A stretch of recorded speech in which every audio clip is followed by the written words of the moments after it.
नमस्कार।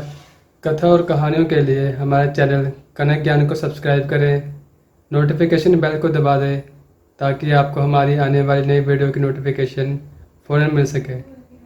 राधे राधे भक्तों मित्रों, यह कथा बहुत ही सुंदर है। गुरु भक्ति की प्रकाष्ठा को प्रमाणित करती है कि कैसे हमारी संस्कृति गुरु और शिष्य की एक बहुत ही सुंदर संस्कृति थी। दोस्तों, बाहर के हमलावरों ने हमारी इस संस्कृति को नष्ट कर दिया। आजकल हमारे जीवन में विदेशी सभ्यता की ज़्यादा झलक मिलती है, किंतु ये कहानी आपको गुरु भक्ति के बारे में बताएगी, जो सनातन धर्म की महानता है। आइए कथा को श्रवण करें। मित्रों, आज के कुछ समय में गुरु और गुरु भक्ति बस किताबों में ही पढ़ने सुनने को मिलती है। इतिहास में ऐसे कई उदाहरण हैं जो हमें गुरु भक्ति का ज्ञान देते हैं। उनमें से एक आपके सामने हम प्रस्तुत कर रहे हैं।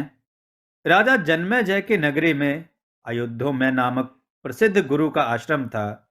इनका एक सबसे उत्तम शिष्य था आरुणि। आरुणि की गुरु भक्ति इतिहास के पन्नों में मित्रों गुंजायमान है। घटना कुछ ऐसी है। एक बार गांव के पार मेड़ में दरार बन जाती है। इससे पानी रिस रिस कर खेतों में आने लगता है, जिसे रोकना बहुत जरूरी हो जाता है, क्योंकि ऐसा न करने पर खेतों में पानी घुसने का खतरा था। जब यह बात आश्रम तक पहुंची, तब गुरुदेव को गांव की फसलों की चिंता होने लगी। तब वे अपने शिष्य आरुणि को अपने पास बुलाते हैं, समस्या के बारे में विस्तार से बताते हैं और आदेश देते हैं। पुत्र आरुणि, इसी समय जाकर मेड़ से बहते पानी का कोई उपचार करो, वरना पानी का बहाव बढ़ते ही मेड़ टूट सकती है, और अगर ऐसा होता है तो सारी फसलें नष्ट हो जाएंगी। गुरु की आज्ञा पाते ही आरुणि बिना कुछ सोचे अपने कार्य को पूरा करने लक्ष्य की तरफ चल पड़ता है। गांव में पहुंचने पर आरुणि पूरी स्थिति समझता है और कई प्रकार से मेड़ से बहते पानी को रोकने का प्रयास करता है, लेकिन पानी का बहाव अधिक होने पर दरार में लगी कोई भी सामग्री टिक नहीं पाती और पानी तेजी से खेतों में आने लगता है। तब आरुणि विचार करता है और उस मेड़ की दरार पर स्वयं लेट जाता है। उसके ऐसा करते ही पानी खेतों में जाने से रुक जाता है। पानी बहुत ठंडा होने के कारण अरुणि को कंपन महसूस होने लगती है, लेकिन उसके लिए गुरु का आदेश सर्वोपरि है। वो कितनी भी तकलीफ सह लेगा, पर गुरु के आदेश की अवहेलना नहीं करेगा।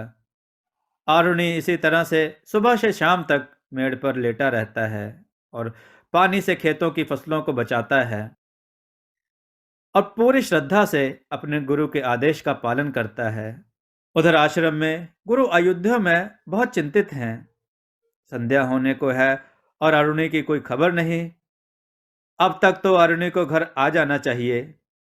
इन्हीं सब विचारों से घिरे गुरु सोच में बैठे हैं। तब ही दूसरे शिष्य गुरु के पास जाकर चिंता का कारण पूछते हैं। तब गुरु जी कहते हैं, पुत्रों, मैंने सुबह अरुणि को मेड़ की दरार भरकर खेतों को पानी से बचाने के लिए भेजा था। उस बात को बहुत समय हो गया। अब तक तो अरुणि को आश्रम आ जाना चाहिए था। वो संध्या की प्रार्थना कभी नहीं छोड़ता। आज पहली बार वो उसमें उपस्थित नहीं हुआ। कहीं कोई चिंता का विषय तो नहीं है? अरुणि किसी बड़ी परेशानी में तो नहीं? सभी चिंतित होकर मेड़ तक जाकर देखने का निर्णय लेते हैं। गुरुदेव एवं कुछ शिष्य अरुणि को देखने आश्रम से निकल पड़ते हैं। मेड़ के पास पहुंचकर गुरुदेव जोर जोर से अरुणि को पुकारते हैं। थोड़ी देर के बाद अरुणि को गुरु जी की आवाज सुनाई देती है और वो जोर से उत्तर देता है, गुरु जी, मैं यहाँ हूँ, मेड़ के ऊपर लेटा हूँ। सभी अरुणि की तरफ भागते हुए आते हैं और गुरु जी जल्दी से अरुणि को खड़ा करते हैं और सभी शिष्य मिलकर दरार को भरने लगते हैं। गुरु जी अरुणि से पूछते हैं, पुत्र, तुम इतनी भीषण ठंड में इस तरह पानी पर क्यों लेटे थे? तुम्हारा पूरा शरीर ठंड से नीला पड़ गया है। अगर अभी हम नहीं आते तो तुम मृत्यु के समीप ही थे। आरुणि सिर झुकाकर कहता है, क्षमा कीजिए गुरुवर, मैंने आप सभी को बहुत कष्ट दिया, किंतु आपने मुझे पानी बंद करने भेजा था, जिसे मैं अकेला कर नहीं पाया। तब एक ही उपाय था जो मैंने किया। गुरु ने कहा, तुम आश्रम आकर इसकी सूचना दे सकते थे, अपने प्राणों को इस तरह संकट में क्यों डाला? तब आरुणि कहता है, हे गुरुवर, आपका आदेश मेरे लिए सर्वोपरि है। आपकी चिंता मेरे लिए सबसे बड़ी है।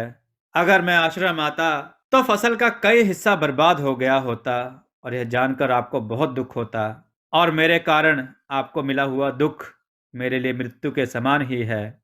इसलिए मैंने मेड़ पर लेटकर पानी को रोकने का निर्णय लिया। आरुणि की ऐसी निष्ठा देख गुरुदेव को गर्व महसूस होता है और वे आरुणि को आशीर्वाद देते हैं। पुत्र, तुम्हारा नाम सदैव गुरु भक्ति के लिए जाना जाएगा और युगों युगों तक तुम्हें सुना एवं पढ़ा जाएगा, और तुम्हारे द्वारा किए गए इस कार्य का बखान कर आने वाली पीढ़ियों को गुरु भक्ति का पाठ सिखाया जाएगा। और इस तरह गुरुदेव आरुणि को एक नया नाम उद्दालक देते हैं और उसे आशीर्वाद देते हैं कि तुम्हें बिना किसी अध्ययन के सारे वेदों का ज्ञान प्राप्त हो। इस तरह उसी दिन आरुणि की शिक्षा खत्म होती है और गुरु उन्हें अपने कर्तव्य पथ पर आगे बढ़ने का आदेश देते हैं। मित्रों, आरुणि का नाम उन्हीं महान शिष्यों के साथ लिया जाता है जो गुरु आदेश को सर्वोपरि रखते हैं, जिनमें एक नाम एकलव्य का भी है। यह दोनों ही नाम गर्व के साथ लिए जाते हैं। मित्रों, आज गुरु और शिष्य की परंपरा विलुप्त हो चुकी है। ऐसे में छात्रों को इसका ज्ञान केवल इन ऐतिहासिक कहानियों के जरिए मिलता है, जो उनमें संस्कारों को पोषित करता है। कृपया करके ये कहानियाँ अपने बच्चों और अपने मित्रों को सुनाएं। चैनल को सब्सक्राइब करें, कथा को लाइक करें और शेयर जरूर करें। जय श्री राधे कृष्ण।